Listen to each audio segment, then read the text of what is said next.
I'll be taking you on a journey through some of the trends in promotions we've seen emerging in digital branded content. In short, the message is clear: give them a show. If you want to promote your brand, you should entertain them. So, I work for K7 Media. For those of you who aren't aware of us, we are a digital research company. We work out of Manchester. A lot of what we do is working with broadcasters and TV around the world, as well as distributors and production companies, informing them on what the trends are in content. More recently, we've seen a growing number of digital companies and brands coming to us to find out what's going on in the world of branded content. This is our team. Promotion through branded content has advanced rapidly in recent years. We're seeing more intricate and subtle means of transmitting brands, coupled with bigger, bolder budgets in high-profile places. Brands are increasingly having to attract consumers to their promotions, as online audiences are increasingly using ad-blocking software to filter out unwanted marketing messages. This graph just shows the trend in ad blockers rising over the past few years. The green line is desktops, and the orange one is in mobiles. Online digital spaces are now well-trodden paths. We all know where we want to end up, and nothing annoys more than a diversion or a pop-up. We're a world away from the advertising model of old. You know, you've had the fun, now here are the adverts. And this brings exciting new opportunities in branded content. It's a fundamental driver of the interest in branded content, with brands and agencies scrambling to get up to speed with the new developments in the content world. Viewers, too, are intrigued about the new interest in big branded content, and are also, interested to find out what they're producing through these sponsors and branded content. Consumers are getting harder to ambush, especially in digital spaces, though, as we've seen. So it's very important to create content that consumers search for. Today, we find ourselves at a place where branded content can mean a number of things, from the content which puts the brand front and center, all the way through to more subtle ways of putting brands across, just through affiliations or brand values. It's telling that at K7, some of our most recent new clients are the production arms of major global brands, coming to us to find out what the latest trends are in content. In this talk, I'm going to take you through some of the most notable examples of branded content that we've seen around the world. For those of you lucky enough to see my colleague Danny's presentation, you will notice a large overlap. I've stripped out anything TV just to focus on the digital content in this talk. However, I think it is very symbolic of the major shifts we've seen and the merging of big industries that, this talk works in two different strands. It's impossible to start a talk on branded content without mentioning BMW Films' The Hire, which aired 15 years ago now. The latest incarnation is The Escape. For those of you not aware of the series, basically think of the best moments in Bond, the massive car chases, and narrow that down to 10 minutes, putting different BMW models in the scene. They even use, there should have been James Bond, Clive Owen, to star in it. It takes the biggest directors, some of the biggest stars in Hollywood, and puts together these short 10-minute episodes, each featuring, a BMW getting in and out of dangerous situations. The key thing about this, and what's made it so successful, is that they're not afraid to crash, shoot at, blow up the BMW car. It's all about a big, entertaining show. The message of content is king is often repeated in TV, and we're seeing it increasingly through branded content. So here's a clip. It attracted nearly 6 million views on YouTube.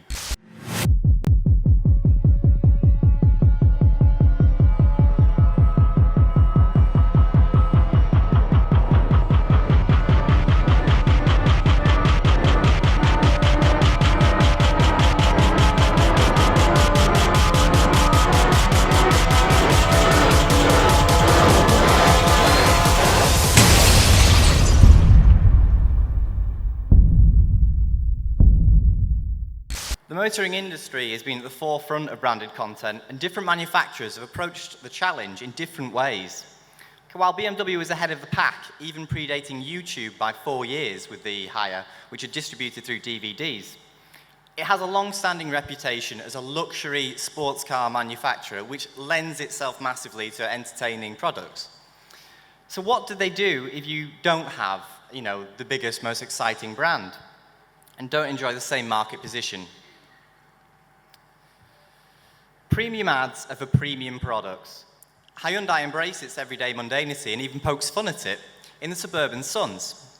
It's a series clearly aimed at those dads whose lives have led them to driving family cars and SUVs rather than the Harley that they dreamed of, and pokes fun at the trivialities of suburban life, albeit in a very good-natured way. It features very solid performances that will leave the viewers with a smile on their face and a positive notion about the brand.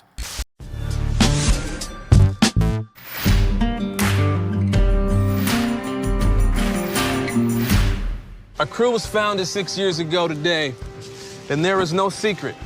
We are the craziest suburban motorcycle gang this world has ever seen. What? Despite the fact that we're not allowed to ride motorcycles because some of us have pre-existing medical conditions.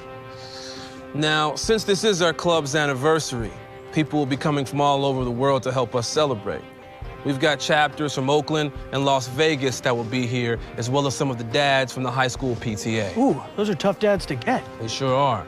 So we're not pulling any punches, fellas. Oh yeah, no dad is gonna come to this party and not have a good time, okay? Dads will lose their minds at what I've got planned. Oh yeah, we're gonna get a little crazy. I've got 2 coolers stocked to the brim with IPAs and double IPAs. Love a dry hopped IPA. Okay, so what's interesting is this show's available in its entirety on the AMC Network's own site, Comedy Crib, alongside straight comedy series like Documentary Now and Brockmire. The positioning helps provide it with greater credibility as a standalone comedy short, which just so happens to be created by Hyundai, as opposed to, say, a specifically branded show which was just hosted on Hyundai's website. The distinction is very important in the eyes of the viewer. Some companies, however, are using the growing medium of virtual reality, VR, to host their latest branded releases. Now, the drawbacks are quite obvious in terms of the reach. There's not that many people who have access to VR around the world. However, the benefits are that, with VR headsets, you get 100% of their attention in an interactive medium. So sticking with motoring, we have Toyota, which has released a 4-part mystery series alongside Discovery Networks entitled The Satchel, to showcase its product, the Camry car. So available via the VR app, the short-form content follows an unsuspecting man whose world gets turned upside down when he goes for a coffee date with a mysterious woman who's clutching a satchel. Discovery has carved a reputation for creating exceptional work, especially with VR. So it makes sense for a major brand like Toyota to team up to get a bit more of its expertise and greater exposure.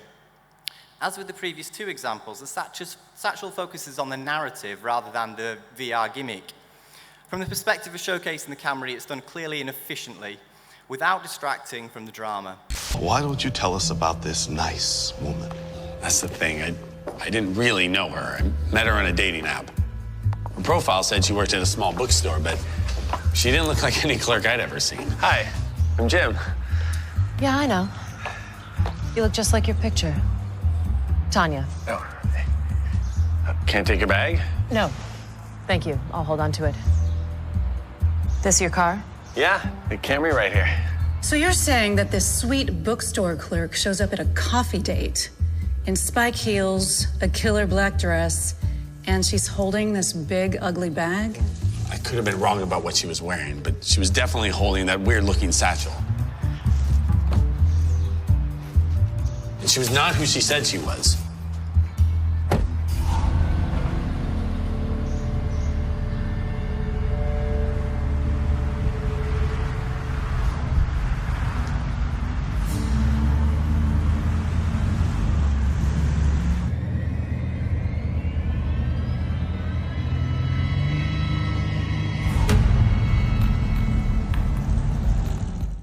So travel is a gift that keeps on giving in terms of branded content.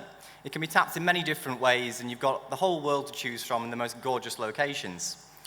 Cruise line Royal Caribbean recognized the potential of its product when it launched Royal Crush, a scripted romantic series which began on YouTube channel MCM Awesomeness in 2014.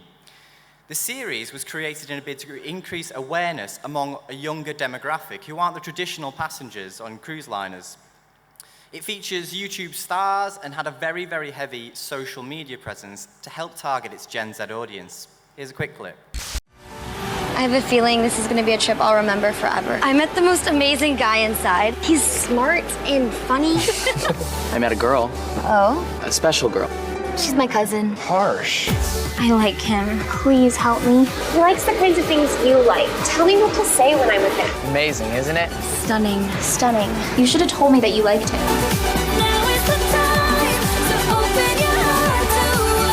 Let's make up for lost time. So the third season of the show aired in June 2016, and according to Nielsen, 75% said they were more likely to try to persuade their parents to take them on a cruise. While among respondents who viewed the third season, the lift in likelihood to recommend Royal Caribbean was almost double those who just viewed a TV advert. Season 4 begins in November of last year, and to date it's averaged over 1 million views over each 6 episodes. So staying with the world of travel, the most successful branded content series in this area has to be The Two Bellmen by J.W. Marriott. The action comedy charts the adventures of 2 fictional bellmen working at J.W. Marriott hotels around the world and incorporates parkour, martial arts, dance, even music action. The light-hearted mix has resonated very well with viewers. You can see the increase in confidence by the fact that the first one was 17 minutes and reached 5 million viewers, and the most recent is more than double the length, 35 minutes, and reached 9 million. While Marriott hotels act as beautiful backdrops, for many scenes, their presence is almost incidental. Basically, it's all about, an entertaining show that brings in very young audiences through a lot of humor, and it draws in different cultures with a message of positivity. Here's a clip. Look around, look at these people. They come in, they go out, and we make that flow. We do it for the dollar, then we nickel dime, living in this world we find. And we do it for the dollar, anything for the dollar bill sign,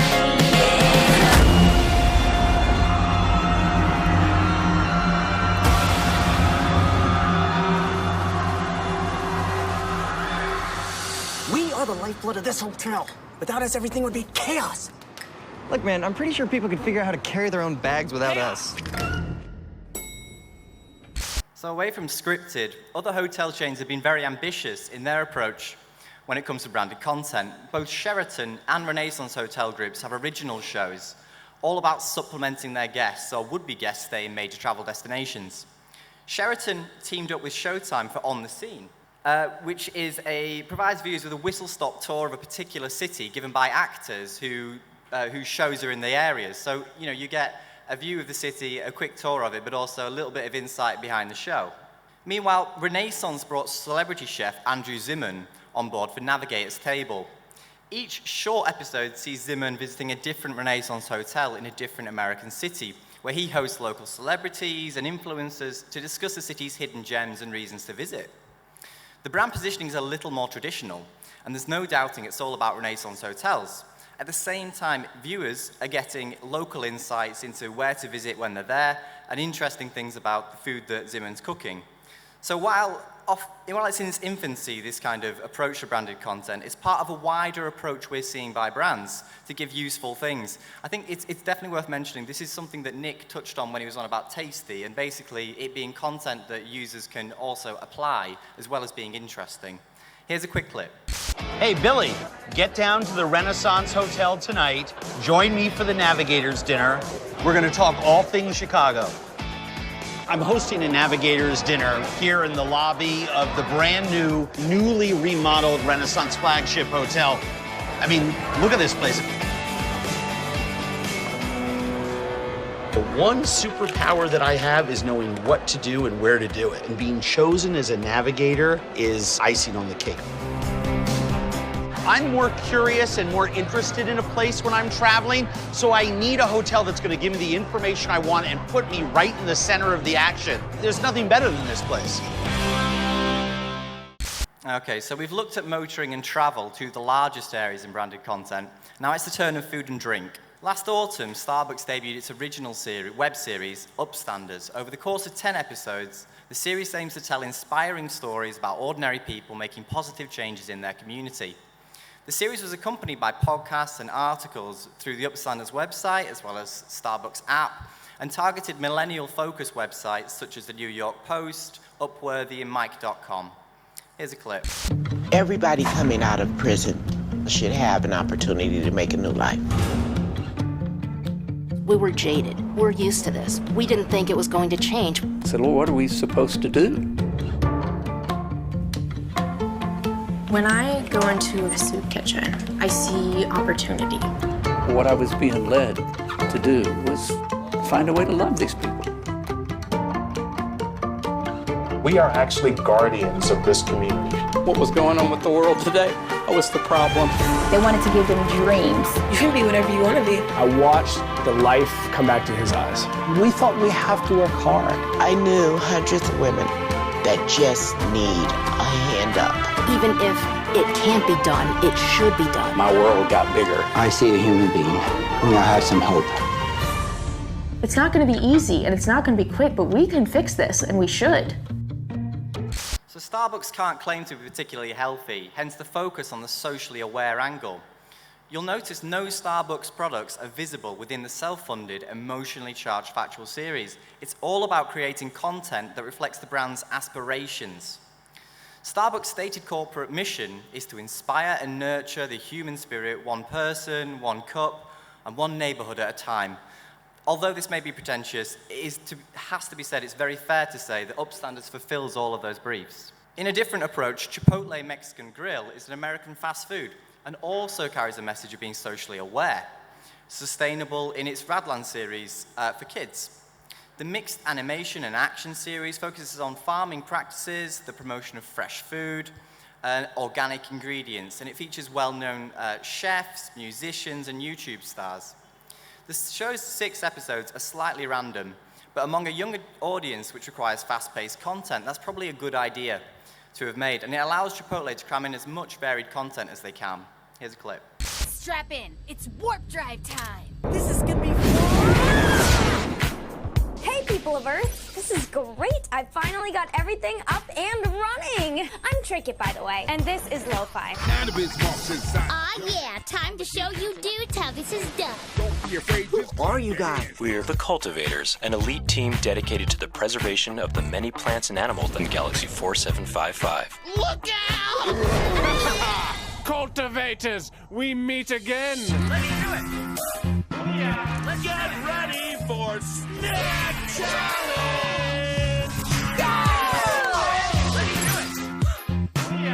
I like eating the food that I know where it comes from and who grew it.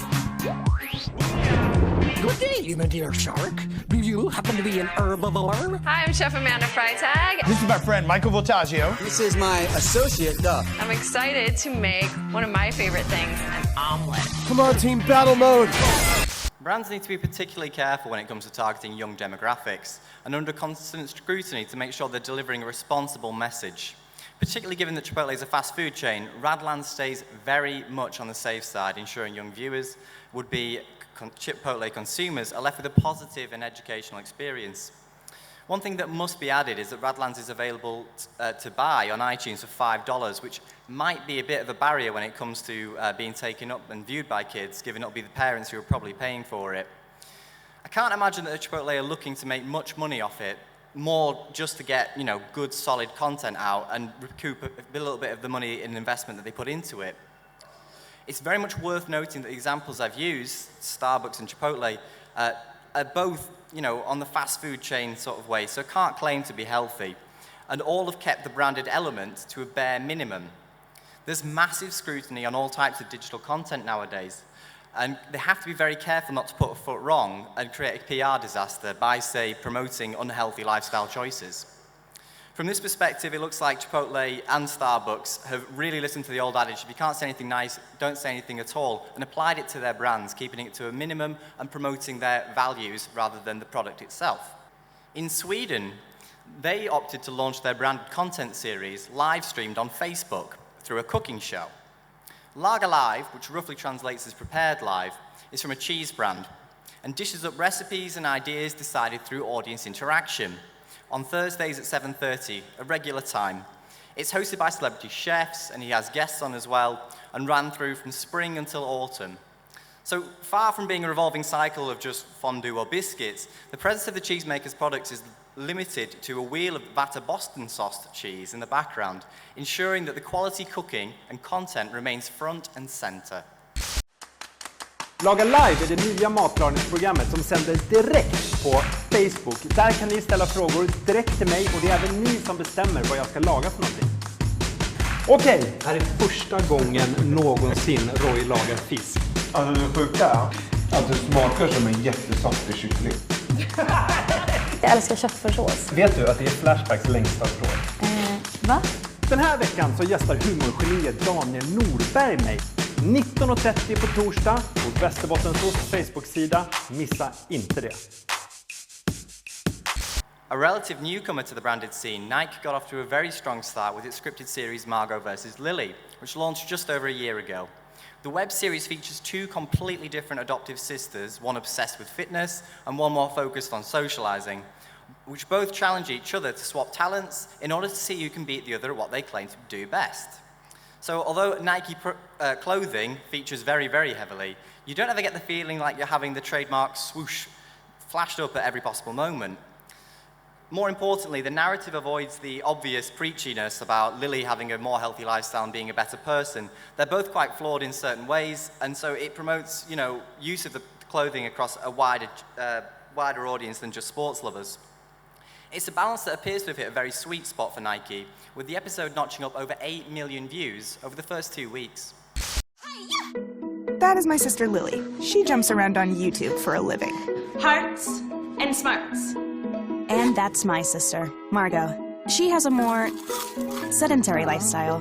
By the way, I don't normally sit around watching videos of my sister working out. This is research for a bet.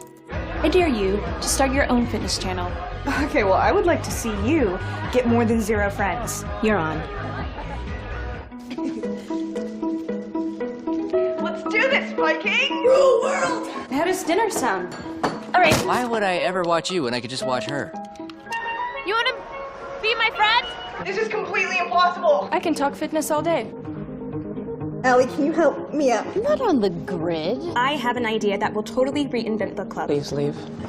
Why can't running be more like walking or napping? I think I might be jacked. So, away from food and drink and taking a very different approach to branded content, Chinese telco Huawei launched their latest smartphone with a live sporting event unlike any other, snail racing. The Mate 8 phone boasts an exceptional battery life, so what better way is there to demonstrate this than 2 hours of snail racing live streamed on Facebook using 3 of the phones. Over 10,000 people took part watching and betting along, and since its broadcast, it's reached over 9.5 million views and received international press recognition outside of Peru. Here's a short clip. Extraer el poder de la batería del Huawei Mate 8. Transmitimos en vivo desde este equipo una carrera de duración extrema con corredores 100% calificados. Caracoles. Huawei presenta el Racing Battery Challenge. Creamos un coliseo especial con pista, tribunas, cabinas, comentaristas. Muy buenos días a todos los espectadores. Y claro, una mano referee. Respetadísimo referee de este tipo de eventos. Chispita, Rayito, Toretto y Shumi corrieron por más de 2 horas. Con un final de infarto.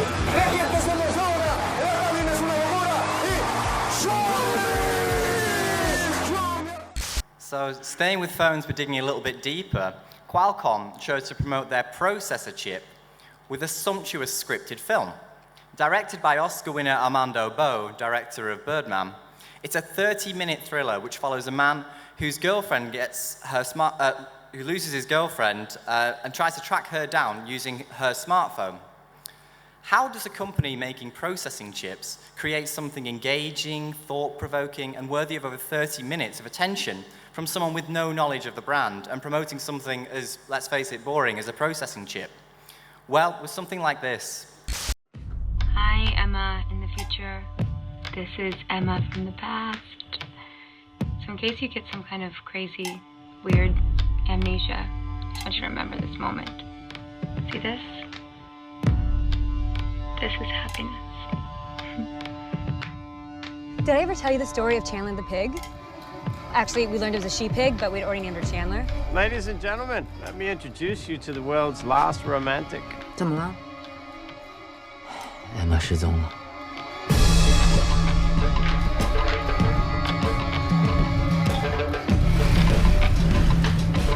待了很久。把手机给我。You have a labyrinth in your finger. 这个骗子！这他知道 Emma 怀孕了。Where's my girlfriend? You're living in a fantasy. You need to wake up.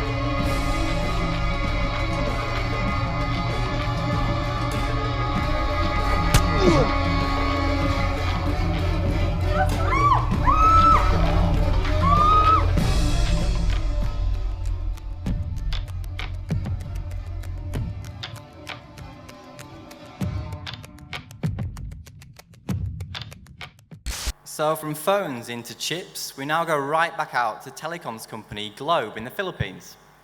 They teamed up with Disney in a bid to raise funds for a medical foundation. The film manages to combine Star Wars, Globe Telecoms, and a Philippines medical foundation seamlessly, and stands alone as an emotionally charged call to action that is sure to raise funds, given the well over 7 million views.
So I'd like to finish with a charity campaign that knew its demographic and hit it squarely with a humorous advert with heart.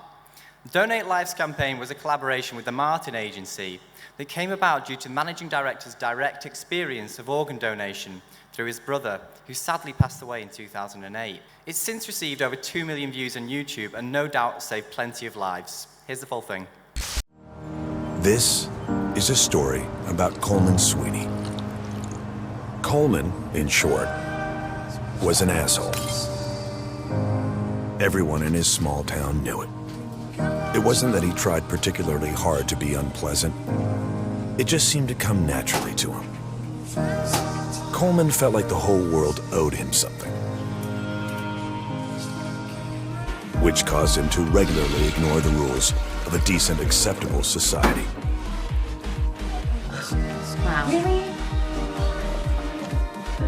And he hated anything that got in his way. Go, you got it! You got it, go! Go, go, you can do it! And small animals. Even to children, he was an asshole. He was, as they say, born to it.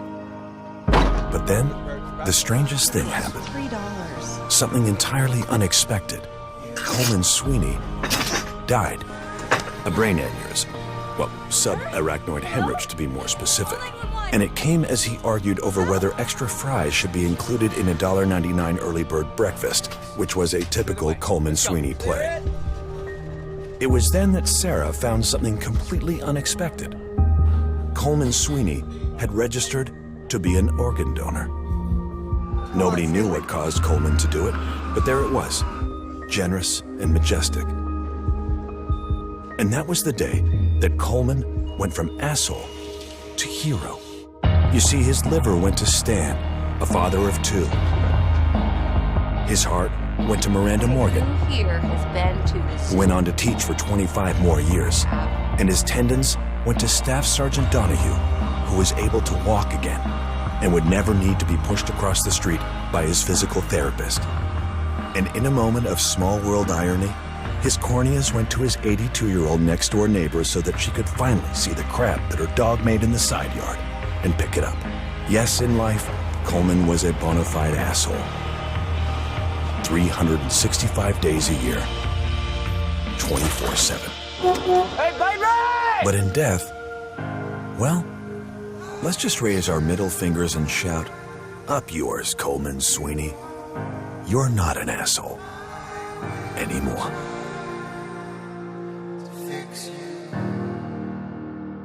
With web users increasingly rejecting push advertising, blocking or skipping ads, brands are having to be increasingly innovative with the approach to getting their name out there and pulling in would-be consumers with engaging content. Some of the clips you've seen today could pass as unbranded content and sit alongside conventional viewing in terms of the quality and delivery, which is a testament to the success of brands and ad agencies and production companies that are turning their hands to these new opportunities. High-quality branded content is a truly global trend, and I'm sure you're all familiar with Aisha, Gillette's sci-fi drama series produced by Monozygotic. The first series got over 15 million views, and the second series is to reach so far 10 million views, so I'd be very surprised if they didn't produce a third.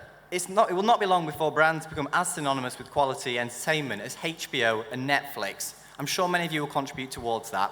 Thank you and have a great time at Melt.